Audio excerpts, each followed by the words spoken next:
ઝઘડિયા જીઆઈડીસીની મેટ્રોપોલિટિકલ chemical private limited company, જ્યાં 23મી તારીખના રોજ એમની બેદરકારીના લીધે આગ લાગી, 16 જેટલા કર્મચારીઓ ગંભીર રીતે દાઝી ગયા, એમાં 2 કર્મચારીઓના હમણાં મૃત્યુ થયા અને એમના પીડિત પરિવારોની સાથે અમે કંપની પર એમના કહેવા પ્રમાણે અમે ગયા અને કંપનીને કીધું કે ભાઈ આમને માનવતાની રીતે આપણે મદદરૂપ બનવાનું છે, એમની પોલિસી કે એમની કોઈ પણ વ્યવસ્થા આપણે કરી આપવાની છે। ત્યારે ત્યાંની પોલીસે 5 દિવસ સુધી કોઈ પણ જાતની એફઆઈઆર આ કંપની પર કરી નથી। અમે ગયા બાદ પ્રશાસન દ્વારા આ કંપનીને બંધ કરવા માટેની નોટિસ એમણે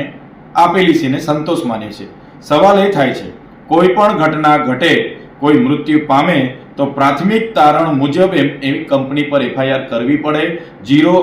હોર્સથી એફઆઈઆર કરવી પડે અને જે પણ જવાબદારો છે એની તપાસ કરીને એમના પર યોગ્ય કાર્યવાહી કરવાની જોગવાઈ હોય છે, જે પોલીસ પ્રશાસન દ્વારા કરવામાં આવેલ નથી। અને આ ઝઘડિયા પોલીસ લાજવાના બદલે ગાજી રહી છે અને ઉલટાનું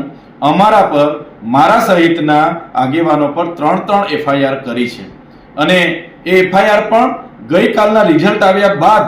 આજે કરી છે કે આ ચૈતરભાઈને પર એફઆઈઆર કરો એટલે એ ડરશે, દબાશે અને પછી આગળની કાર્યવાહી બધી ઠપ થઈ જશે અને અમે કંપનીવાળાને બચાવી લઈશું, એ પોલીસનું માનવું છે। ત્યારે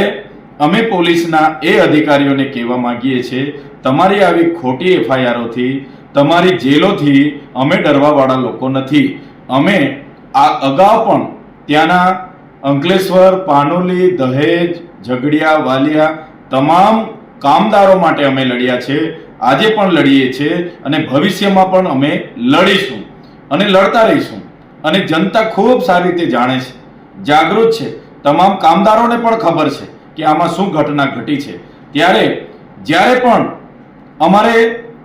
જેલમાં જવાનું થશે ત્યારે આજે એકલા ચૈતર વસાવા નથી, આજે બધા જ હજારો ચૈતર વસાવા અહીંયા ઊભા થયેલા છે, હજારો ચૈતર વસાવા જેલમાં બેસવા માટે તૈયાર છે અને અમે આવનારા દિવસોમાં તમામ કામદારોને પણ અપીલ કરીશું અને જ્યારે પણ અમારે જેલમાં જવું પડશે પૂરી તૈયારી સાથે જેલમાં જઈશું, જેલ પણ બેઠીશું, પણ અમારું કામ જે કામદારોને ન્યાય આપવાનું છે એ ન્યાય અમે આપીને રહીશું। આ 16 પરિવારના લોકોને ન્યાય આપવાનું કામ અમારું છે, એ ન્યાય અપાવીને રહીશું। એમની સાથે ક્યાંય અન્યાય નહીં થવા દઈએ, એમના પરિવારો સાથે અન્યાય નહીં થવા દઈએ, એની અમે ખાતરી આપીએ છીએ।